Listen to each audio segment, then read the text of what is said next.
Olá pessoal, tudo bem? Neste vídeo eu vou falar do fatorial 2 elevado a 3, ou seja, para cá igual a 3 fatores. É o seguinte, eu vou falar desse planejamento porque é um planejamento interessante, a gente consegue visualizar ele aqui no cubo, que é o desenho do fatorial, e tentar generalizar algumas questões, por exemplo, os efeitos, o número de coeficientes que a gente vai ter no fatorial de forma geral e também o intervalo de confiança para os coeficientes de regressão. Então é o seguinte, pessoal, o planejamento fatorial 2 elevado a 3 é esse planejamento aqui, ó. Vamos tentar enxergar aqui como que nós mudamos de nível nesse planejamento. Sempre para o primeiro fator eu mudo de uma em uma linha de nível, então fica menos, mais, menos, mais, menos, mais, menos, mais, tá? Para o segundo fator eu mudo de nível de duas em duas linhas, menos, menos, mais, mais e assim sucessivamente. E para o terceiro fator eu vou mudar de nível de 4 em 4 linhas, menos, menos, menos, menos, mais, mais, mais, mais. Então se vocês observarem aqui eu mudo de 2 elevado a 0 em 2 elevado a 0 linhas, aqui de 2 elevado a 1 em 2 elevado a 1 e aqui de 2 elevado a 2 em 2 elevado a 2. Dessa forma eu garanto que o meu planejamento aqui, cada linha é um experimento diferente, ou seja, eu faço todas as combinações do planejamento fatorial 2 elevado a 3, tá? O número de combinações nesse caso é 2 elevado a k, para o fatorial 2k de forma geral. Eu garanto então todas essas combinações fazendo dessa forma, garanto também que para cada fator aqui eu tenho planejamento balanceado, ou seja, a metade dos experimentos no nível baixo e a metade no nível alto. E garanto também a ortogonalidade, né? Na verdade aqui, cada coluna aqui, cada fator é independente dos demais, tranquilo? Então se você fizer a multiplicação das colunas aqui e somar o resultado desses produtos, você vai ter sempre o valor nulo, tranquilo? Todas as colunas são linearmente independentes. Então nesse sentido nós garantimos estimativas dos coeficientes de regressão totalmente independentes umas das outras. Isso só acontece no fatorial 2k. Isso é importante porque nós temos um modelo de previsão com um erro experimental mais baixo. Tranquilo? A independência entre as colunas do planejamento também vai implicar numa pressuposição do fatorial 2k. Quando eu seleciono os fatores x1, x2 até xk para entrar no meu planejamento, esses fatores têm que ser totalmente independentes, de forma que quando eu vario um, isso não vai causar uma mudança no outro. Eu consigo mudar os fatores de forma completamente independente. Tranquilo? Então vamos tentar enxergar, além do planejamento, algumas questões aí relacionadas aos efeitos e ao modelo de regressão, tá? Do fatorial 2,3. A matriz do planejamento ela é muito importante no cálculo dos efeitos e ela é uma matriz que contém o planejamento, que eu destaquei aqui com esse retângulo aqui em azul claro, mas tem mais algumas colunas. Ela tem uma coluna para cada termo do modelo de regressão estimado. Então no fatorial 2 elevado a 3 eu vou ter uma constante, 3 termos lineares, 3 interações de segunda ordem, são os produtos aqui 2 a 2, e uma interação de terceira ordem, que é o produto dos 3 fatores aqui. Para eu obter essas colunas aqui, eu simplesmente faço os produtos. Por exemplo, x1 e x2, eu vou fazer aqui o produto dos níveis das colunas relativas aos fatores x1 e x2. Então, menos vezes menos mais, mais vezes menos menos, e assim sucessivamente. Eu faço para todos os pares aqui, para ter as interações de segunda ordem, e para a interação de terceira ordem eu faço o produto dos 3 aqui, ó, x1 vezes x2 vezes x3, nessa primeira linha dá menos, tranquilo? E assim sucessivamente, vocês podem conferir com calma isso. A partir da matriz x, e eu também posso enxergar isso aqui no cubo, que é o desenho do fatorial 2k,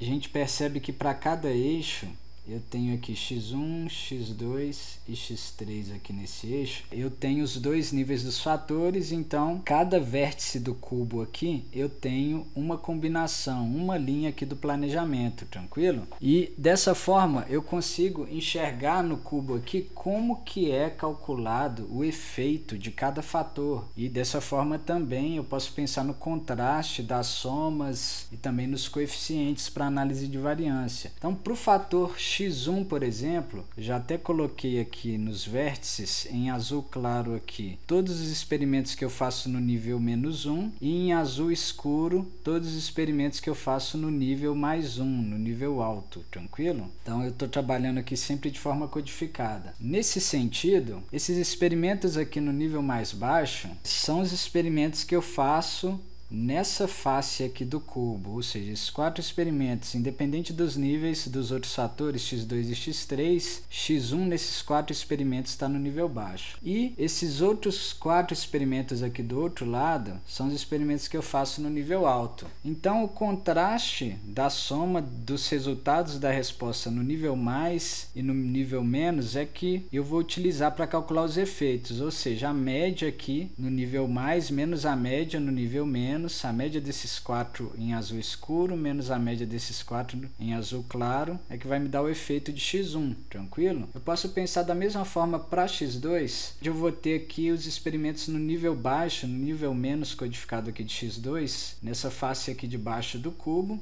tranquilo? E os experimentos no nível alto, nessa face aqui de cima, beleza? Então aqui eu consigo calcular o efeito que vai ser a diferença entre médias aí no nível alto e no nível baixo. E para o fator x3 de forma análoga, eu vou ter aqui nessa face aqui da frente do cubo os experimentos no nível baixo e nessa face aqui de trás os experimentos no nível alto, tranquilo? Então assim eu consigo calcular os contrastes das somas que vai entrar lá na análise de variância e a diferença entre médias. E se eu tenho a diferença entre médias, que é o efeito, dividindo por 2 eu tenho os coeficientes de regressão, tranquilo?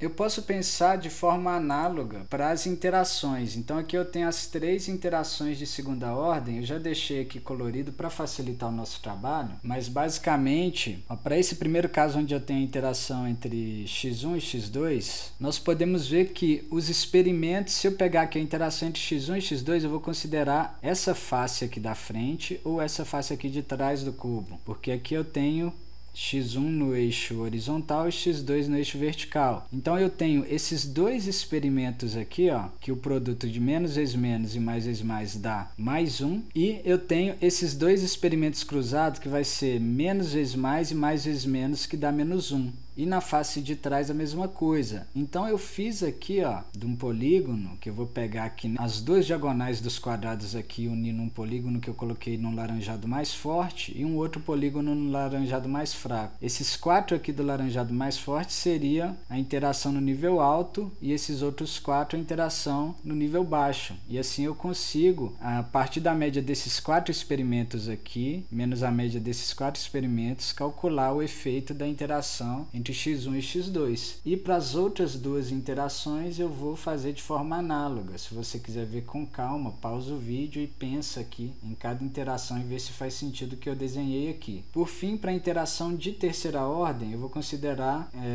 também o contraste, ou seja, a diferença entre médias aqui no nível mais ou no nível menos, tranquilo? E aí eu tenho 4 experimentos onde o resultado dá mais e 4 onde o resultado dá menos, tranquilo? São esses que eu destaquei em cinza claro aqui, onde o resultado da multiplicação aqui dá menos, e em cinza escuro onde dá mais. Se vocês quiserem fazer uma correspondência aqui de cada interação com sua respectiva coluna aqui na matriz X, pode ficar à vontade também, beleza? Então depois que nós falamos disso, nós podemos falar aqui do modelo de regressão. Então é o seguinte, o modelo de regressão para o fatorial 2 elevado a 3, conforme eu havia dito lá, ele vai ter uma constante, 3 termos lineares, 3 interações de segunda ordem e uma interação de terceira ordem, beleza? De forma geral, nesse sentido, se eu pegar aqui o fatorial 2k, sempre nós vamos ter o número de termos, que é R, igual a uma constante, mais K termos lineares, mais K combinação 2a2, interações de segunda ordem, e assim sucessivamente, até uma última interação de ordem K, que seria K combinação K a K, tranquilo? Então, por exemplo, se eu pegar aqui o fatorial 2 elevado a 4, vocês vão ver que R vai ser igual a 16. 16 termos possíveis no modelo. Eu vou ter uma constante, 4 termos lineares, 4 2a2 interações de segunda ordem, que vai dar 6 termos. Então, 1 mais 4 mais 6 dá 11. Mais 4 interações de terceira ordem, 15, mais uma interação de quarta ordem, 16 termos, tá? Então, se vocês observarem, se eu faço n igual a n vezes 2 elevado a k, ou seja, nesse caso para k igual a 4, com uma replicação apenas,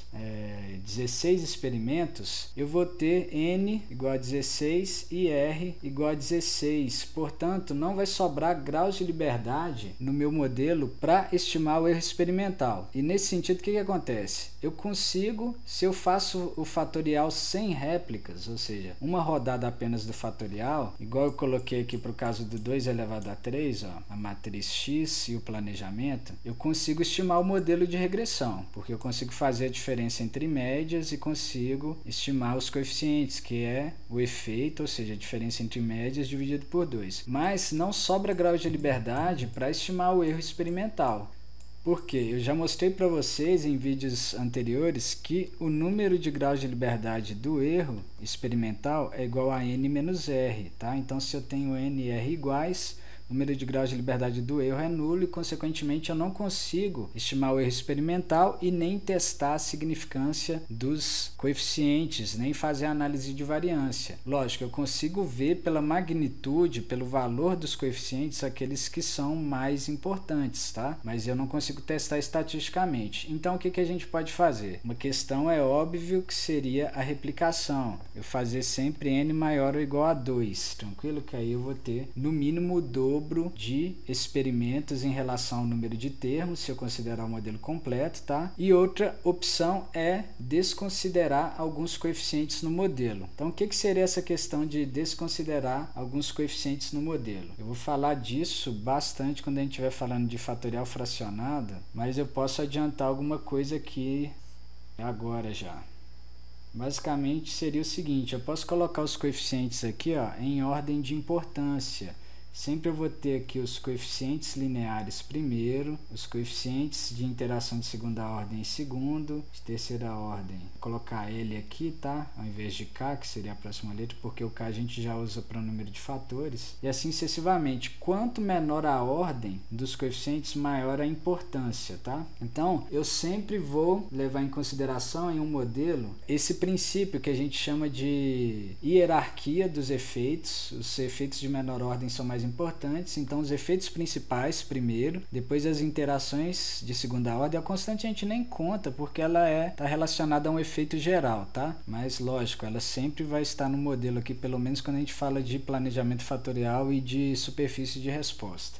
Quando a gente chegar em experimentos para mistura, a gente vai ter modelo sem a constante aqui, que na verdade vai estar confundida com os termos de primeira ordem. Mas enfim, além dessa questão da hierarquia, eu tenho também um princípio que chama princípio da esparsidade dos efeitos, que a gente pode também comparar com o princípio de Pareto, que a gente sempre vai ter poucos efeitos mais influentes e muitos menos influentes. Geralmente, os mais influentes serão os efeitos de menor ordem, ou seja, os efeitos principais e as interações de menor ordem. Então, é muito comum, pessoal, vocês vão ver que quando a gente estiver partindo para a superfície de resposta, desconsiderar os termos de maior ordem, beleza? Desconsiderar as interações de terceira ordem para frente. As interações de segunda ordem, geralmente a gente não vai desconsiderar, lógico, isso eu estou falando de forma geral, mas pode ser que em alguns casos, quando você não tem significância estatística, pode ser que você desconsidere sim. As interações de maior ordem, além de não serem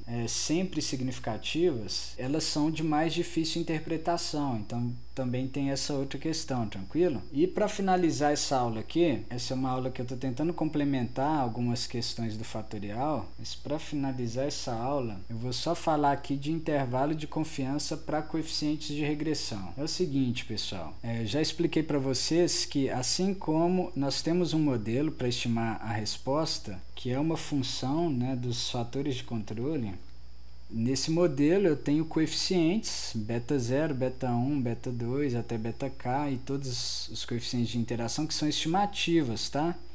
Então, se eu pegar um coeficiente beta j qualquer, eu posso obter um intervalo de confiança para esse coeficiente de regressão, que vai ser beta j mais ou menos t com alfa sobre 2 de significância, n menos r graus de liberdade, tá? Que é o grau de liberdade do erro experimental, vezes o erro padrão dos coeficientes. E esse erro padrão dos coeficientes eu já mostrei para vocês como calcula, que é a raiz de MSE sobre N. tá? Lembrando que n é o número de experimentos, que é n o número de réplicas vezes 2 elevado a k, no fatorial 2k. Então eu vou mostrar para vocês no próximo vídeo, que vai ser um vídeo de implementação do fatorial 2 elevado a 3, que nós conseguimos obter um intervalo de confiança para os coeficientes de regressão, tá? Então, se eu considerar um nível de confiança igual a 0,95, alfa igual a 0,05 e alfa sobre 2 é 0,025. E depois, se vocês quiserem voltar lá nos vídeos de teste de hipótese, intervalo de confiança para a média, vocês vão ver que é a mesma coisa que a gente está fazendo aqui para os coeficientes, nós fizemos para a média, porque o coeficiente é a diferença entre médias dividido por 2, ou seja, o efeito dividido por 2. Então eu consigo fazer um intervalo de confiança de forma análoga aqui para os coeficientes de regressão. Então por hoje é só. Se você gostou desse vídeo, deixe seu like, se inscreva no nosso canal e ative as notificações. Muito obrigado.